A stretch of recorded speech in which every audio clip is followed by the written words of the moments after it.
Today we're going to talk about something so simple but so profound, the circle.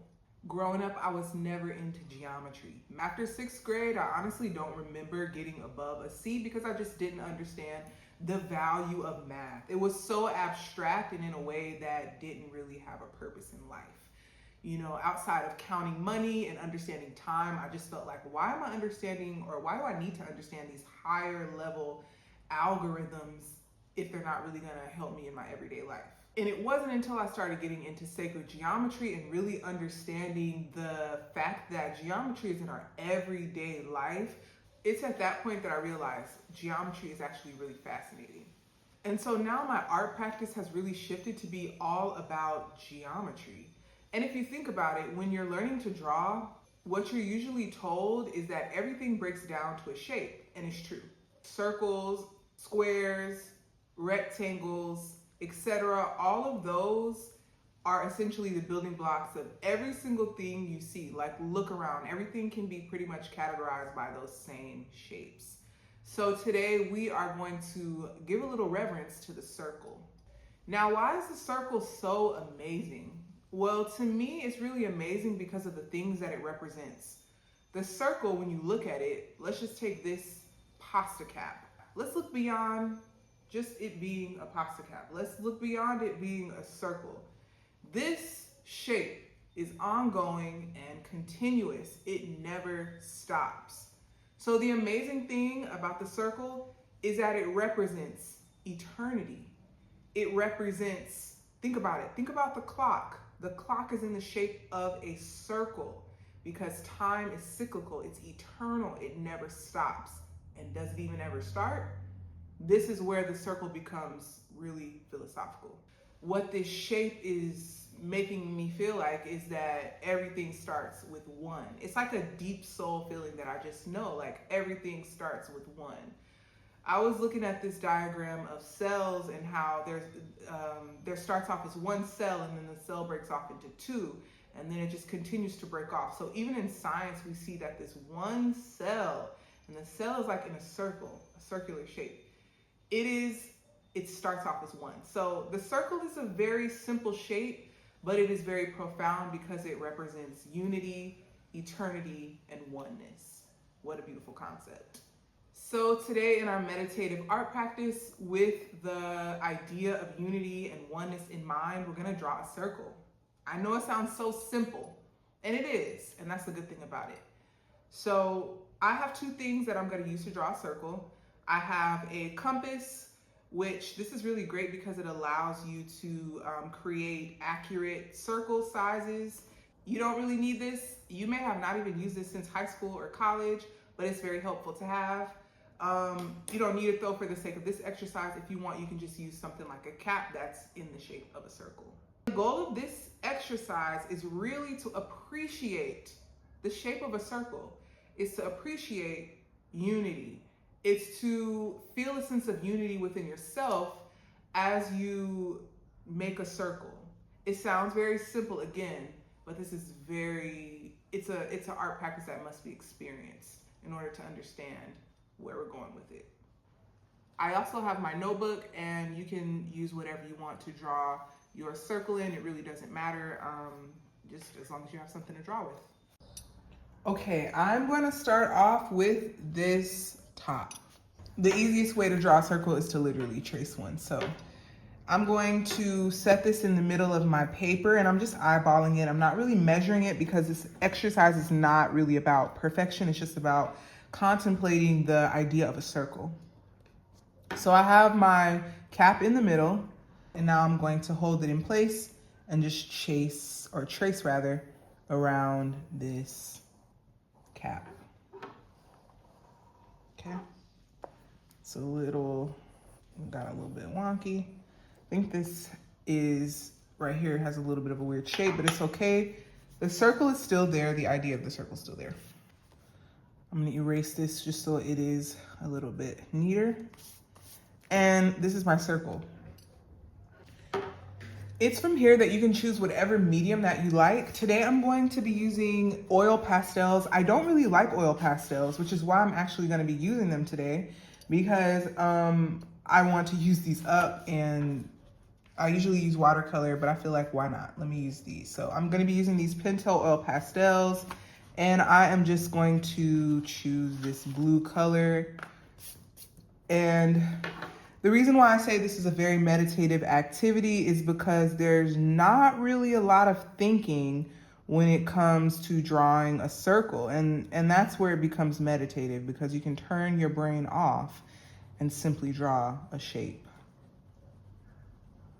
It also helps you to understand the medium that you're using. Like these pastels, because I haven't gotten as much practice in with these pastels as I have watercolor, simply painting this circle or coloring this circle with the oil pastel is allowing me to understand the nature of this oil pastel, which is pretty waxy because of the oil.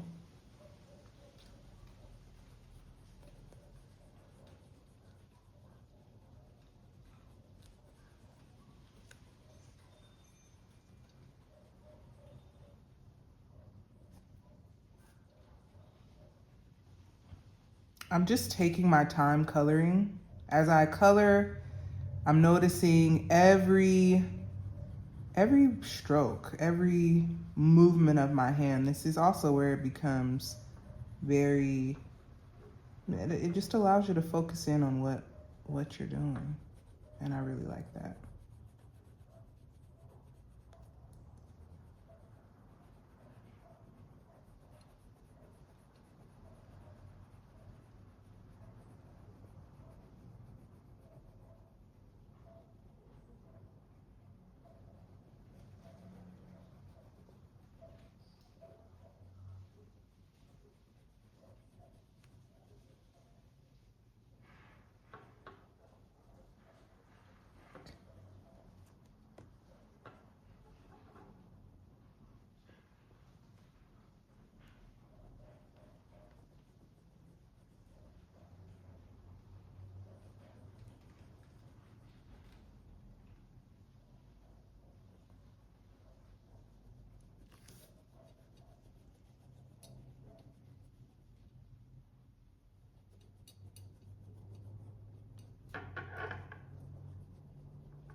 All right, so this is the circle that I created from this top. And that's one way to do it. Now, is this a work of art? Yes and no. It's a work of art because you sat down and you spent time focusing on this. And you can continue putting circles here, you can interlap it, etc. So it doesn't have to be just one circle. The next way I'm gonna do it is by using this compass, and I'm gonna make my circle just a little bit smaller so that I can fit it onto this. So let me see. Okay. So I'm gonna just place this right here. I'm again eyeballing it. And this is the beauty of using a compass. It's gonna give me a fairly accurate shape. And then now I'm going to use this green.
And now here is the second circle.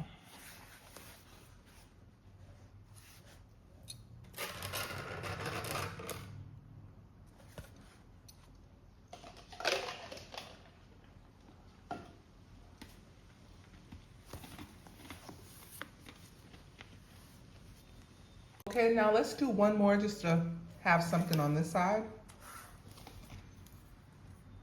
I'm gonna use my compass again. I'm gonna make it I'm gonna make this one tiny.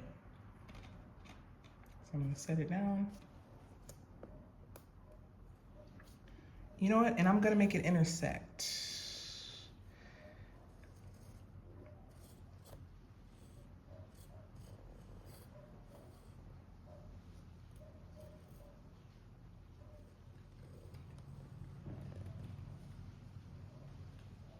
Okay, something to watch out for when using the compass is when it moves. This is when the benefit of using the jar is, you know, better because the jar is likely not going to move. I have like a more cheaper compass, so at times it does move, but it's okay because I'm going to color over it. And I'm going to do something bold and use this red. The thing about this is that these are simple circles, but you can go to the moon with this. You can do interlapping circles, or interlocking rather. You can literally just do circles like I'm doing. It's such a simple shape, but it makes me want to see how complex it can get by allowing them to overlap. I'll show you some examples of overlapping in my next video because the next one will be about the Vesica Piscis, which is the shape in sacred geometry that uses circles. Actually, I'll just let you know more about it in the next video. All right. All right, so that's that. It's simple, and that's sacred geometry. Shows you how simple things can be, even in their complexity. You know, the circle can be the shape of a cell, can be the shape of an eyeball, or an iris rather. Can be the makeup of other shapes. There you have it. All right, let me know what you think about the circle, and I will be back with more sacred geometry. Until next time.